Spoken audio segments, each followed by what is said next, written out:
Assalamualaikum warahmatullahi wabarakatuh. Hello everyone, kembali lagi ke YouTube channel saya. Pada video kali ini, saya akan membahas mengenai software Arena. Apa sih sebenarnya software Arena itu? Dan digunakan untuk apa? Dan apa saja modul-modul yang biasa digunakan dalam software Arena? Baik, saya akan menjelaskan hal-hal tersebut sesuai dengan pengetahuan dan pengalaman saya selama menggunakan software Arena. Jadi, stay tune ya teman-teman. Tonton video ini sampai habis supaya teman-teman mendapatkan penjelasan yang lebih lengkap. Jangan bosan-bosan ya. Karena yang butuh diperjuangkan itu bukan cuma dia aja tuh, ilmu juga.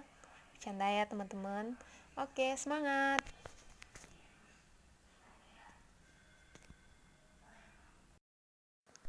Oke, sebelum kita mulai pembahasan, teman-teman boleh bantu support akun YouTube channel ini dengan cara mengklik tombol subscribe yang terdapat pada akun YouTube teman-teman yang berwarna merah dan menyalakan lonceng notifikasinya. Insya Allah, akun YouTube channel ini akan terus memberikan informasi-informasi maupun pengetahuan-pengetahuan yang mungkin bermanfaat bagi teman-teman. Jadi, jangan sampai ketinggalan ya. Subscribe sekarang dan nyalakan lonceng notifikasinya. Baik, sebelumnya kita harus memahami konsep simulasi itu terlebih dahulu. Dalam suatu pemecahan masalah suatu sistem dapat diselesaikan menggunakan dua cara, yaitu eksperimen dengan sistem nyata dan eksperimen dengan model. Solusi dengan sistem nyata tentunya akan sangat baik, namun seringkali biaya yang besar dan waktu yang lama menjadi kendala dalam penggunaan solusi ini. Selanjutnya, eksperimen dengan model. Eksperimen dengan model ini dibedakan menjadi dua, yaitu model fisik seperti pada penggunaan maket dan model matematis seperti pada penggunaan formula matematis dalam suatu perhitungan. Dan model matematis ini terbagi menjadi dua, yaitu model analitis dan model simulasi. Jika persoalan yang kita selesaikan adalah sesuatu yang tidak begitu kompleks dan bisa dengan menggunakan formula matematis seperti biasa, maka kita dapat menggunakan solusi analitis. Namun, jika persoalan tersebut cukup kompleks, maka akan lebih baik digunakan model simulasi. Dengan menggunakan model simulasi, kita dapat mengubah-ubah atau menskenariokan suatu input sehingga kita dapat melihat manakah solusi yang lebih baik yang akan kita terapkan terhadap sistem tersebut. Nah, itu tadi alasan kenapa kita harus menggunakan model simulasi dalam pemecahan persoalan pada suatu sistem. Selanjutnya, software yang dapat digunakan dalam penyelesaian model simulasi ini adalah software Arena. Dengan penggunaan software Arena ini, kita dapat membangun suatu model, memberikan animasi-animasi, dan memverifikasi apakah model yang kita buat sudah benar sesuai dengan sistem aktual atau belum, serta menganalisis performansi sistem berdasarkan model yang kita buat. Selanjutnya, software yang dapat digunakan dalam penyelesaian model simulasi ini adalah software Arena. Dengan penggunaan software Arena ini, kita dapat membangun suatu model, memberikan animasi-animasi, dan memverifikasi apakah model yang kita buat sudah benar sesuai dengan sistem aktual atau belum, serta menganalisis performansi sistem berdasarkan model yang kita buat.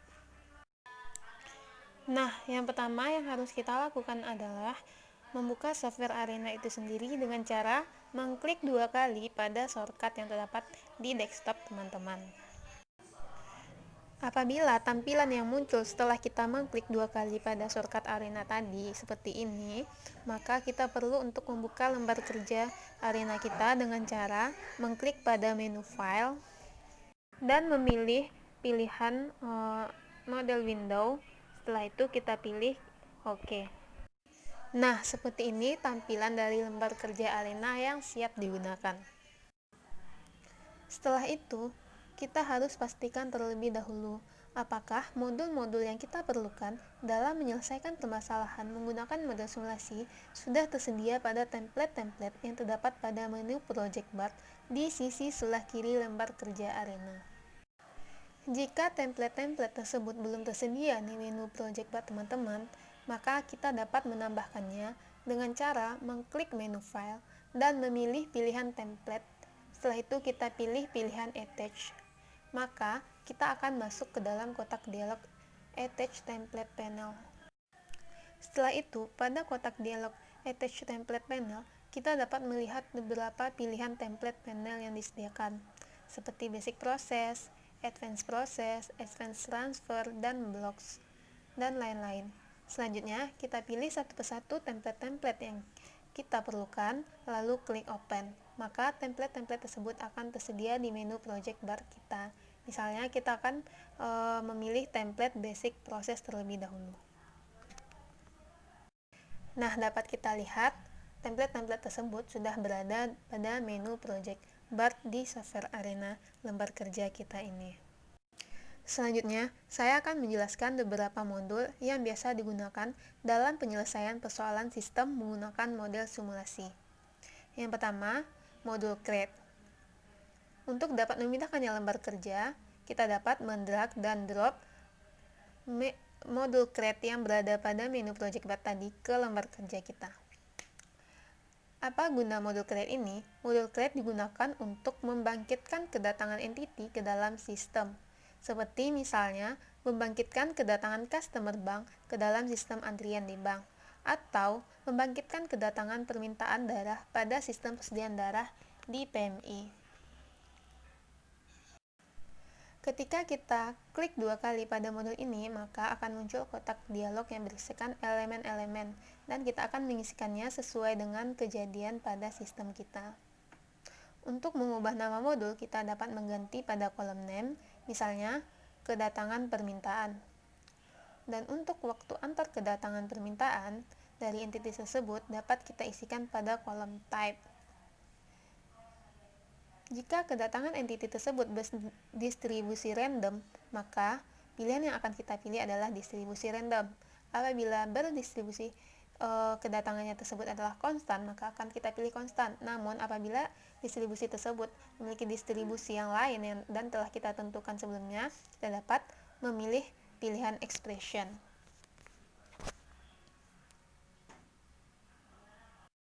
Pada pilihan expression ini, terdapat banyak distribusi yang dapat kita pilih sesuai dengan kejadian yang terjadi pada pengamatan yang kita lakukan. Ada distribusi eksponensial, normal, triangular, uniform, dan lain-lain. Dan selanjutnya, satuan yang kita gunakan dalam waktu antar kedatangan tersebut dapat kita pilih pada units. Kita dapat memilihnya satuan tersebut dalam bentuk jam, menit, detik, ataupun hari. Setelah itu kita pilih pilihan OK. Selanjutnya yaitu modul assign. Modul ini digunakan untuk memasukkan variabel atau atribut dan juga animasi-animasi yang terdapat di dalam entity. Kita dapat mengubah nama assign sesuai kebutuhan atau kasus dan menambahkan assignment dengan mengklik tombol add sebanyak 2 kali. Misalnya, kita ingin menambahkan variabel jumlah permintaan, sehingga pada kotak variabel name kita isikan nama variabel tersebut yaitu jumlah permintaan. Dan pada kolom name value, kita dapat mengisinya dengan nilai bilangan bulat, yaitu jumlah permintaan 4, atau kita juga bisa menggunakan distribusi dalam menentukan jumlah permintaan ini, seperti contoh yang saya gunakan yaitu distribusi discrete dengan probabilitas jumlah permintaan sebanyak 4 yaitu sebesar 0,3 dan jumlah permintaan sebanyak 6 dengan probabilitas 0,8 probabilitas kumulatif, dan jumlah permintaan sebanyak 10 probabilitas kumulatifnya adalah 1. Selanjutnya yang ketiga yaitu modul proses. Modul proses digunakan untuk menggambarkan proses terhadap entity di dalam sistem.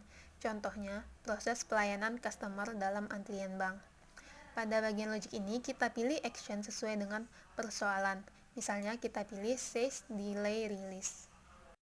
Maka akan muncul kotak dialog di mana kita dapat menambahkan sumber daya atau resources. Misalnya, resources pada permasalahan ini adalah teller dengan jumlah sebanyak 3. Selanjutnya, pada kolom delay tab, kita isikan jenis delay tab-nya. Delay tab ini merupakan waktu distribusi pemrosesan dari sistem tadi. Misalnya delay tab-nya yaitu berdistribusi uniform. pada distribusi uniform ini kita pilih satuan unit dari pemrosesan tersebut, misalnya menit, dan allocation-nya value edit. Selanjutnya, pada distribusi uniform ini kita tentukan waktu minimum dan waktu maksimum dari pemrosesan. Misalnya waktu minimumnya adalah selama 2 menit dan waktu maksimumnya adalah selama 5 menit. Selanjutnya yang keempat yaitu modul decide. Modul ini digunakan untuk proses decision making atau pengambilan keputusan dalam sistem. Misalnya, kita pilih tipe two-way by chance. Tipe ini hanya terdiri dari 2 pilihan dalam bentuk persentase. Percent true berarti jika benar, maka berlanjut ke kondisi berikutnya, dan persentase selebihnya akan masuk pada kondisi false. Misalnya pada kasus ini kita pilih tentukan persen true-nya itu sebesar 90%, maka sisanya 10% akan keluar dari sistem. Sedangkan untuk tipe two-way condition akan kita gunakan apabila terdapat kondisi-kondisi tertentu. Misalnya, kita gunakan variabel jumlah permintaan. Apabila jumlah permintaan telah besar sama dengan 5 sesuai dengan value dan tanda yang kita gunakan, maka kondisi akan berlanjut. Sedangkan apabila belum mencapai 5, maka kondisi tersebut belum tercapai. Sedangkan untuk n-way by chance kita menggunakannya ketika persentase yang kita miliki lebih dari 2 pilihan. Dan untuk n-way by condition sama seperti yang tadi, kita akan menggunakannya jika kondisi yang terjadi lebih dari 2 kondisi. Selanjutnya kita pilih OK. Selanjutnya yang kelima adalah modul batch. Modul ini digunakan untuk mekanisme pengelompokan dalam model simulasi. Misalnya menggabungkan antara variabel satu dengan variabel yang lainnya. Misalnya pada contoh ini kita menggabungkan antara variabel pada assign 3 dan variabel pada assign 4. Dan pada kotak dialog dapat kita pilih tipe dari penggabungan ini, apakah bersifat sementara atau permanen. Dan selanjutnya untuk save kriteria, di sini kita akan memilih apakah atribut yang ingin kita simpan pada proses selanjutnya merupakan atribut dari variabel yang pertama atau variabel yang terakhir masuk ke dalam modul batch. Apabila kita memilihnya adalah variabel yang pertama masuk ke dalam batch, maka kita pilih first, dan apabila yang terakhir maka kita pilih last, dan apabila penggabungan kita pilih sum.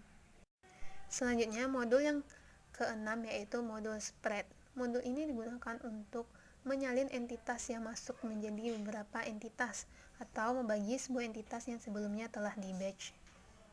Misalnya, sebelumnya kita telah membuat assignment, misalnya jumlah permintaan adalah sebanyak 10. Maka entitasnya akan dalam bentuk jumlah permintaan sebanyak 10 tadi. Pada modul spread ini kita dapat membaginya menjadi satu entitas per masing-masingnya. Sehingga setelah kita spread akan terdapat 10 jenis entitas untuk jumlah permintaan ini. Selanjutnya kita pilih OK. Dan yang terakhir, yang ketujuh adalah modul dispose. Modul ini digunakan untuk mengeluarkan atau menghilangkan entity dari dalam sistem. Modul ini biasanya kita gunakan di akhir setelah kita membuat model untuk mengakhiri dari sistem itu sendiri. Yeay, akhirnya selesai. Oke, terima kasih kepada teman-teman yang sudah menonton video ini dari awal sampai akhir. Jangan lupa klik tombol like jika teman-teman menyukai video ini, komen, share atau bagikan agar pengetahuan ini dapat tersampaikan kepada teman-teman yang lainnya. Dan yang paling penting, jangan lupa subscribe ya akun YouTube channel ini. Terima kasih. See you in next video.